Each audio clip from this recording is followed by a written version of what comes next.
భానుడి భగభగలకు తాళలేక తంటాలు పడుతున్న ప్రజలను వరుణుడు కరుణించాడు. మేఘాన్ని కరిగించాడు, చినుకుల్లా రాల్చాడు. రిజల్ట్, సెగలతో అల్లాడిన వారంతా కాస్త ఉపశమనం పొందారు. బాగుంది, ఇక్కడ వరకు అంతా బాగుంది.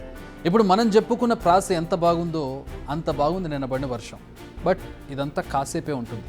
గంట తర్వాత సీన్ మారింది. తడిసిన తనువు కాస్త ఆ తర్వాత మునిగింది. వీధులు చెరువులయ్యాయి, రోడ్లు నదులయ్యాయి, గోడలు కూలాయి, ప్రాణాలు పోయాయి. అసలు భాగ్యనగరం ఎందుకింత ఇబ్బంది పడింది? దీనికి కారణాలేంటి? హైదరాబాద్లో రికార్డు స్థాయిలో వర్షం కురిసింది. వేసవిలో 10 సెంటీమీటర్ల వర్షపాతం కురవడం ఇదే తొలిసారి. వీటికి తోడు ఉరుములు, మెరుపులు, ఈదురుగాళ్ళు, ఇవన్నిటితో పాటు వడగళ్లను మిక్స్ చేసి కురిసింది వాన. దీంతో భాగ్యనగరం అతలాకుతలమైంది.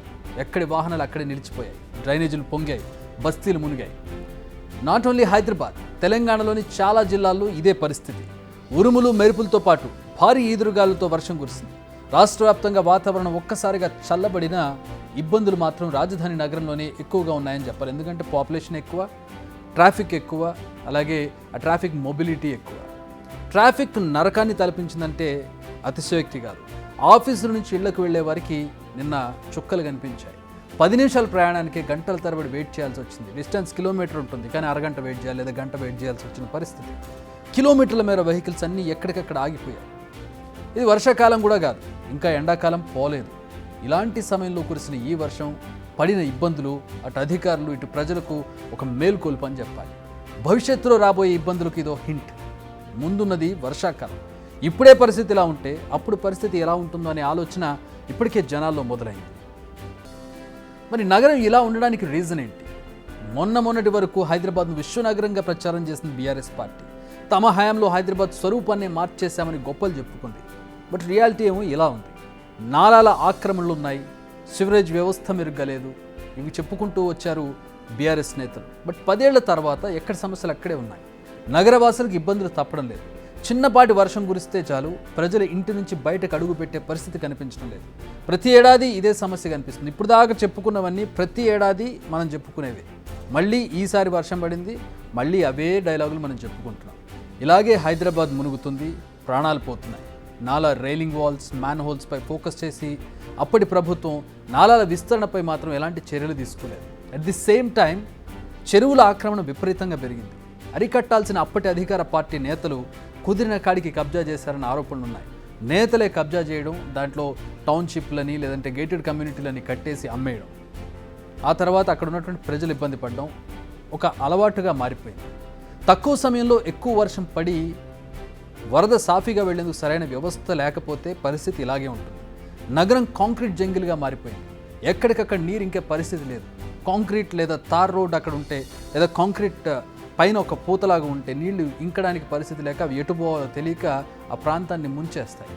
దీనికి సంబంధించి కూడా ఎలాంటి చర్యలు తీసుకోలేదు. ప్రత్యేకంగా వరద నీటి కాలువలను నిర్మించలేదు.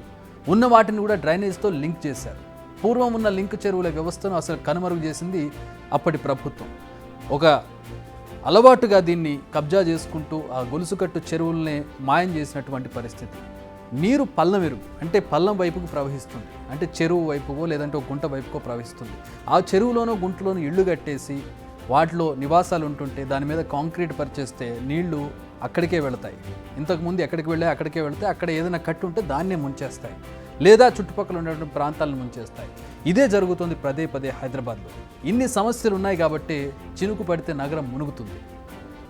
ఇందులో అధికారుల నిర్లక్ష్యం ఎంత ఉందో ప్రజల వైపు నుంచి కూడా అంతే ఉందని చెప్పాలి. ఎస్, మనం రోడ్లపై వేసే చెత్తా చెదారం మన పాలిట శాపంగా మారుతుంది. ప్రస్తుతం రోడ్లపై నీరు నిలవడానికి సగం కారణం ఆ చెత్తే. కావాలంటే చూడండి, రోడ్లపై భారీగా నిలిచి ఉంటుంది నీరు. జిహెచ్ఎంసీ వాళ్ళు వచ్చి ఆ చెత్తను తొలగిస్తారు.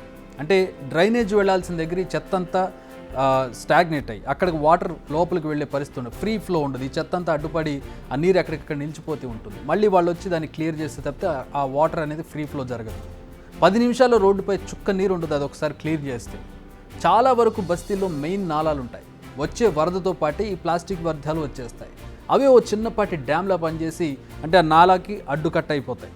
సో అక్కడ నీళ్లు మెల్లిగా నీటి ఉధృతి పెరుగుతుంది, నీటి సాంద్రత పెరుగుతుంది. తద్వారా అది వెనక్కి వచ్చి అక్కడ ఉండేటువంటి బస్తీలను ముంచేస్తుంది, వారి ఇళ్లను ముంచేస్తుంది. అందుకే మనం కూడా కొంచెం డిసిప్లిన్గా ఉంటే ఇలాంటి పరిస్థితులను చాలా వరకు తగ్గించుకోవచ్చు. చిన్న వర్షానికి కూడా ఇళ్ళు మునగడానికి కారణాల్లో ఇది ఒక కారణం మాత్రమే. సో రాబోయేది వర్షాకాలం. ఇప్పుడు పడిన వర్షం డేంజర్ బెల్ అనుకోవాలి. అధికారులు ఇప్పటికైనా చర్యలు తీసుకోవడం ప్రారంభిస్తే, ఇప్పటి నుంచే చర్యలు తీసుకోవడం ప్రారంభిస్తే అసలు సమయం వచ్చేసరికి పరిస్థితి మెరుగుపడుతుంది. బహుశా ఇంకొక నెలన్నర సమయం ఉంది కాబట్టి ఇప్పటి నుంచే చర్యలు తీసుకోవడం ప్రారంభిస్తే కాస్తో కూస్తో, పూర్తిగా మెరుగు కాకపోవచ్చు కానీ కాస్తో కూస్తో మెరుగుపడే అవకాశం ఉంటుంది. లేదు అంటే ఈసారి కూడా భాగ్యనగర వాసులకు చుక్కలు తప్పవు. బిగ్ టీవీ అవుట్లుక్ కథనాలు నచ్చితే వెంటనే బిగ్ టీవీ ఛానల్ ను సబ్స్క్రైబ్ చేయండి.